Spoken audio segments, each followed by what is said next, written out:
Bonjour, il avait expliqué à une infirmière qu'il fallait euthanasier les résidents handicapés d'une maison d'accueil spécialisée dans la Manche. Ce médecin est passé samedi devant le tribunal du Conseil de l'Ordre des médecins dans son département à Cherbourg. Il risque la radiation. Explication Reski Mamar. Jean-François Pion avait cru bon de confier sa haine des personnes handicapées à une infirmière de la maison d'accueil spécialisée pour adultes dépendants de la Glacerie près de Cherbourg. Pendant 40 minutes, il avait parlé à sa collègue de ses neuneux, dont le sort se règle, je cite, avec un bon coup de cyanure. Ces propos, tenus en janvier 2017, l'ont conduit directement devant la justice.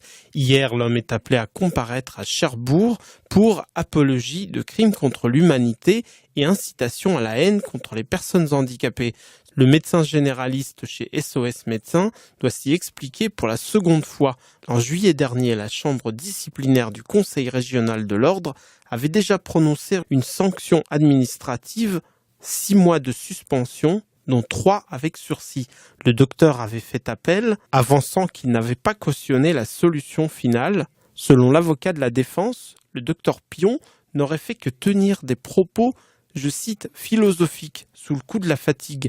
L'infirmière n'a pas saisi le fond de sa pensée, qui a été dénaturée. L'avocate qui défend l'association du Cotentin, qui milite pour l'insertion des personnes handicapées mentales, ne croit pas à un laisser-aller accidentel. Elle dénonce une attitude récurrente à prôner l'euthanasie. 2 nouveaux témoignages recueillis depuis la première audience, il y a 6 mois, vont d'ailleurs dans ce sens. Le médecin aurait notamment préconisé le recours à, je cite, une cartouche de sanglier pour l'un de ses patients avant de prôner l'euthanasie d'une autre patiente handicapée. La Convention de l'ONU sur le handicap a 11 ans aujourd'hui. Le défenseur des droits rappelle les obligations des entreprises pour trouver des mesures appropriées pour garantir l'égalité de traitement des travailleurs handicapés dans les entreprises.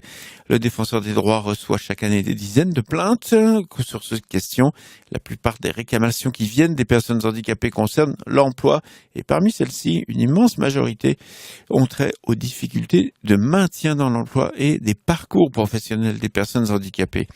Celles-ci font état de discrimination de la part des employeurs pour faire valoir leurs droits équitables à des aménagements raisonnables. Le défenseur des droits publie donc un guide à l'intention des employeurs pour expliquer ce que doivent être ces aménagements à mettre en place quand un collaborateur handicapé en a besoin.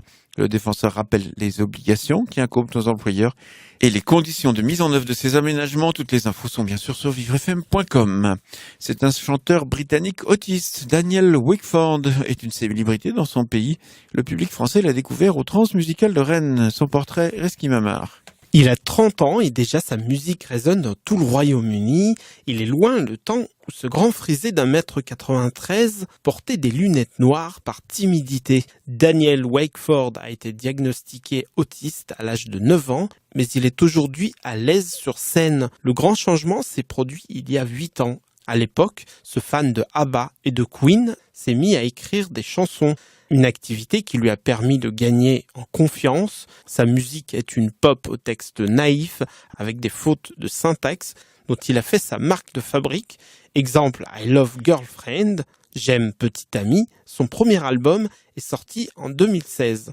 Si Daniel Wakeford est aujourd'hui célèbre dans son pays et au-delà, c'est grâce à une émission de télévision, The Undateables, qu'on pourrait traduire par les inrencardables. Ce programme met en scène des personnes difficiles à caser. C'est là que le chanteur a séduit non seulement celle qui est devenue sa petite amie, mais aussi les téléspectateurs britanniques. La pop star s'attaque désormais au public français.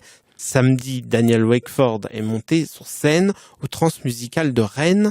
Et en 2018, le chanteur traverse à nouveau la Manche. Le 27 février, il donne un concert à l'Aéronef à Lille.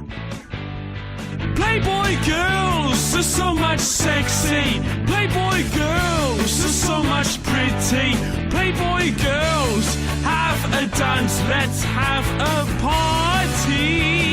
Daniel Wakeford, vous retrouvez bien sûr toutes ces informations en allant sur le site internet de Vivre FM. N'oubliez pas que vous pouvez nous laisser vos commentaires, vous pouvez nous poser vos questions.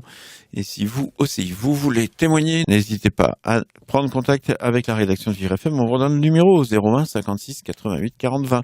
C'est la fin de ce journal. Merci de votre fidélité.